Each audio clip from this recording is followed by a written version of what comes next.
মহেশতলায় SBI শাখায় লুটের ঘটনায় পুলিশের জালে মূল অভিযুক্ত সহ গ্রেফতার। লাইক, শেয়ার, ফলো করুন ফেসবুকে rgm.news ও সাবস্ক্রাইব করুন আমাদের ইউটিউব চ্যানেল rgm নিউজ। সঠিক খবর সবার আগে দেখতে সঙ্গে থাকুন। মহেশতলায় এসবিআই শাখায় লুটের ঘটনায় পুলিশের জালে মূল অভিযুক্ত সহ গ্রেফতার 3। ডিআইজি বিআর আকাশ মাহারিয়া, এসপি ডায়মন্ড হারবার রাহুল গোস্বামী, অতিরিক্ত পুলিশ সুপার অম্লান কুসুম ঘোষ, এসডিপিও কামরুজ্জামান মোল্লা, এসওজি ডায়মন্ড হারবার সহ পুলিশ আধিকারিকরা। উদ্ধার হয়েছে আনুমানিক প্রায় 66 লক্ষ টাকা সহ সোনা। এখনো কিছু টাকা উদ্ধার হয়নি। মহেশতলা থেকে শেখ মনির রিপোর্ট, rgm নিউজ।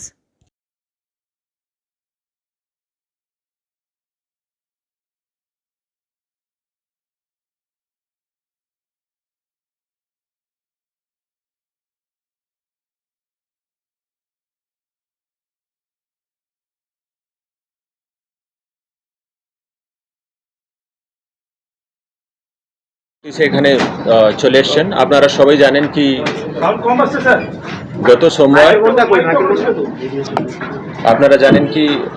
গত সোমবার আমরা একটা ঘটনার রিপোর্ট পেলাম এসবিআই টাটানগর ব্রাঞ্চের, যেখানে কিছু huge amount of money, approx 73 lakhs and huge amount of jewellery ওখান থেকে মিসিং ছিল স্টোলার অবস্থায়। আর ওখানে অনেক ওয়াল্ট অ্যান্ড লকার্সগুলো খোলা অবস্থায় ছিল। এই ঘটনাটা রিপোর্টিং হওয়ার পরে immediately SP Diamond Harbour, additional SP ওনার টিম লোকাল আইসি ঘটনায় যায় তদন্ত করে। এই ঘটনায় 2-3টা স্পেসিফিক জিনিস ছিল যেটা আমরা ইমিডিয়েটলি জানতে পারলাম। প্রথম, একটাও তালা কোথাও ভাঙা হয়নি। মেইন গেট, রিয়ার গেট, শেড, ওয়ার্ড সব চাবি দিয়ে খোলা হয়েছিল। সেকেন্ড, অ্যালার্ম সিস্টেমটাকে প্রপারলি অফ করা হয়েছিল প্রফেশনালি। থার্ড, একমাত্র সিসিটিভির যে ব্যাকআপ আছে ডিভিআর, সেটাকে কেটে হার্ড ডিস্কটাকে নিয়ে যাওয়া হয়েছিল। এই অবস্থায় আমাদের এসপি একটা স্পেশাল টিম তৈরি করেন অ্যাডিশনাল এসপি অম্লানের লিডারশিপে। টিমটা তদন্ত করতে আরম্ভ করে অল প্রক্সিমিটি অল প্রবাবিলিটি ওরা দেখতে আরম্ভ করে। যেহেতু চাবি দিয়ে সব ওয়ার্ডগুলোটা খোলা হয়েছিল, তো প্রাইমা ফেসি আমরা মনে করছিলাম কি অবশ্যই কেউ ইনসাইডার ইনভলভ আছে বা এমন লোক ইনভলভ আছে যে ব্যাংকের সব অপারেশনের মধ্যে যুক্ত ছিল। সেকেন্ড জিনিস, এটাও আমরা দেখছিলাম কি এই কিসগুলো, চাবিগুলো কি কপি করা যায় বা কপি করে খুলেছে, সেটাও আমাদের মাথায় ছিল। এই তদন্তে যখন আমরা এগিয়ে যাই আর সব দিকটা খতিয়ে দেখি, ম্যারাথন ইন্টারোগেশন করি সবার সাথে, তখন আমাদের কাছে কিছু এভিডেন্স আসতে আরম্ভ করে। আর আমাদের সাসপিশন একজন লোকের প্রতি হয়, মিস্টার আরিফ হোসেন, যিনি গ্রুপ ডি স্টাফ রূপে আগে কাজ করতেন এখানে, আর আগে ওখান থেকে এই ব্যাংক থেকে তারপরে রিমুভ হয়েছেন। ওই লোকের যখন লোকেশন ওর অ্যাক্টিভিটি এটা যখন আমরা ফলো করি আর ওর লোকাল রেসিডেন্সে যখন আমরা রেড করছি, তখন আমরা কিছুটা ওর এই স্টোলার মানির অ্যামাউন্টটা পেয়েছি। ইমিডিয়েটলি ওকে অ্যাপ্রিহেন্ড করা হয়েছে। আর যেখানে ওই টাকাটা রেখেছিল কুস্তির একটা জায়গা ওর রিলেটিভ বাড়িতে, সেখান থেকে অল দি স্টোলান বুটি প্রপার্টি জুয়েলারি সেটা আমরা রিকভার করতে পেরেছি।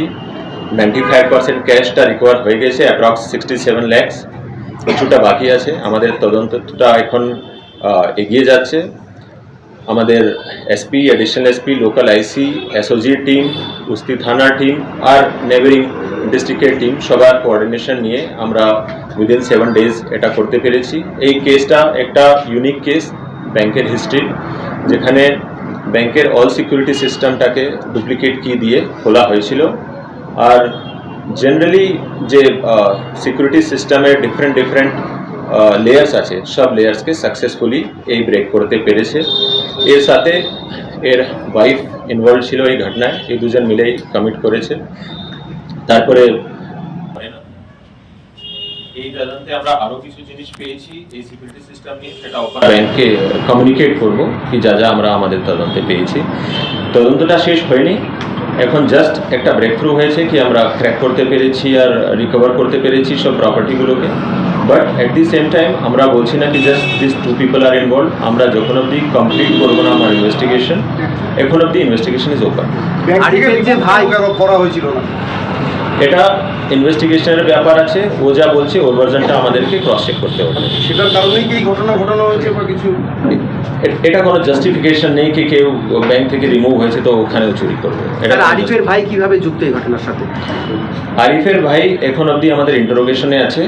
ও আপাতত যা পাওয়া যাচ্ছে কি এই ঘটনায় ইনভলভ ছিল না, বাট লেটার অন ও কি একে ডিসপোজ করার জন্য, ক্যাশ ডিসপোজ করার জন্য হেল্প করেছে কি করেনি সেটা আমরা তদন্ত করে দেখছি। মানডে জানা গেল, ঘটনাটা কবে ঘটালো? ওরা শনিবার রবিবার? ওরা ফ্রাইডেতেই যখন ব্যাংকের স্টাফ রাত্রি 7:30 বন্ধ করে বেরোচ্ছিল তখনই ওই সময় এরা হার্ডলি কিছুক্ষণ পরে দুজনেই হাজব্যান্ড ওয়াইফ গিয়েছে।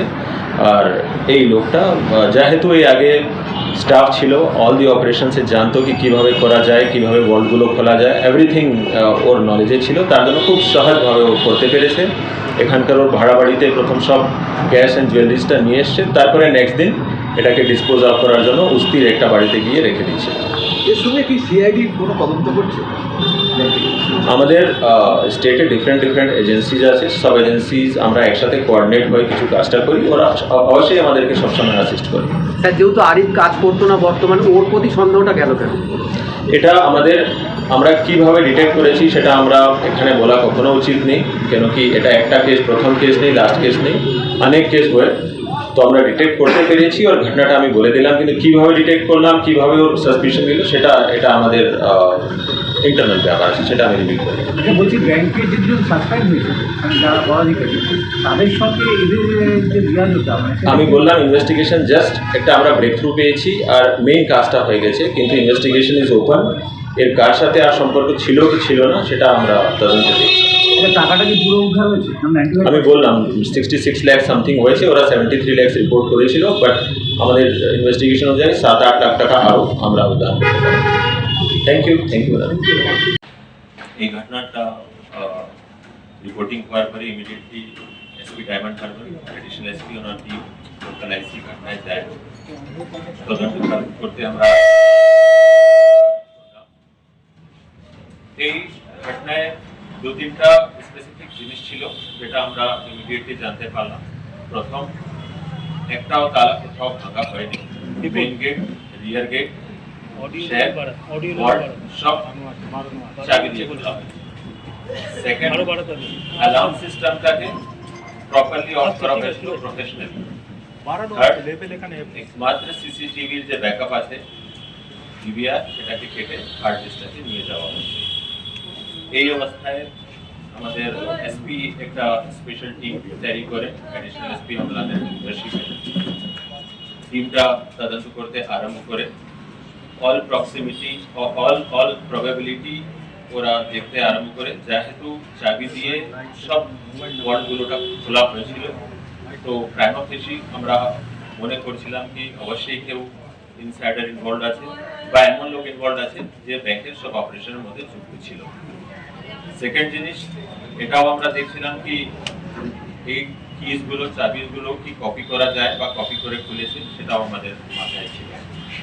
এই তদন্তে যখন আমরা এগিয়ে যাই আর সব ঠিকঠাক খতিয়ে দেখি, ম্যারাথন ইন্টারোগেশন করি সবার সাথে, তখন আমাদের কাছে কিছু এভিডেন্স আসতে আরম্ভ করে। আর আমাদের সাসপিশন একজন লোকের প্রতি হয়, মিস্টার আরিফ হোসেন, যিনি গ্রুপ ডি স্টাফ রূপে আগে কাজ করতেন এখানে, আর আগে ওখান থেকে এই ব্যাংক থেকে তারপরে রিমুভ হয়েছে। ওই লোকের যখন লোকেশন ওর অ্যাক্টিভিটি এটা যখন আমরা ফলো করি আর ওর লোকাল রেসিডেন্সে যখন আমরা রেড করছি, তখন আমরা কিছুটা ওর এই স্টোলার মানির অ্যামাউন্টটা পেয়েছি। ইমিডিয়েটলি ওকে অ্যাপ্রিহেন্ড করা হয়েছে। আর যেখানে ওই টাকাটা রেখেছিল কুস্তির একটা জায়গা ওর রিলেটিভ বাড়িতে, সেখান থেকে অল দি স্টোলান বুটি প্রপার্টি জুয়েলারি সেটা আমরা রিকভার করতে পেরেছি। 95% ক্যাশটা রিকভার হয়ে গেছে, অ্যাপ্রক্স 67 লাখ। কিছুটা বাকি আছে, আমাদের তদন্তটা এখন এগিয়ে যাচ্ছে। আমাদের এসপি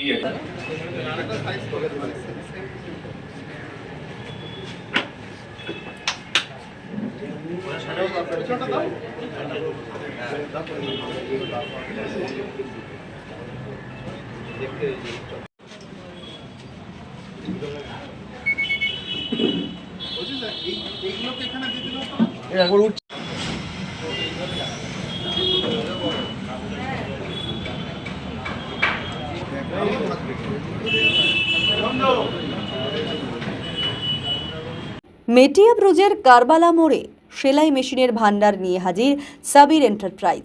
সেলাই মেশিন থেকে শুরু করে রয়েছে বিভিন্ন রকম কাটিং মেশিন, স্টিম আয়রন, সেলাই মেশিন, ফ্যাটলক, কাজ সেলাই, বোতাম টাকা, ইন্টারলক, গেজিং, সমস্ত রকম মেশিন ন্যায্য মূল্যে সারা ভারতবর্ষে সাপ্লাই দিয়ে থাকে। পুরাতন ও নতুন মেশিনে ফাইন্যান্সের ব্যবস্থা আছে। Sabir enterprise, Jack dealer. Phone number 9875358645 অথবা 8697512434 অথবা 9432894872। Sabir enterprise 1988@gmail.com। Sabir machineries second hand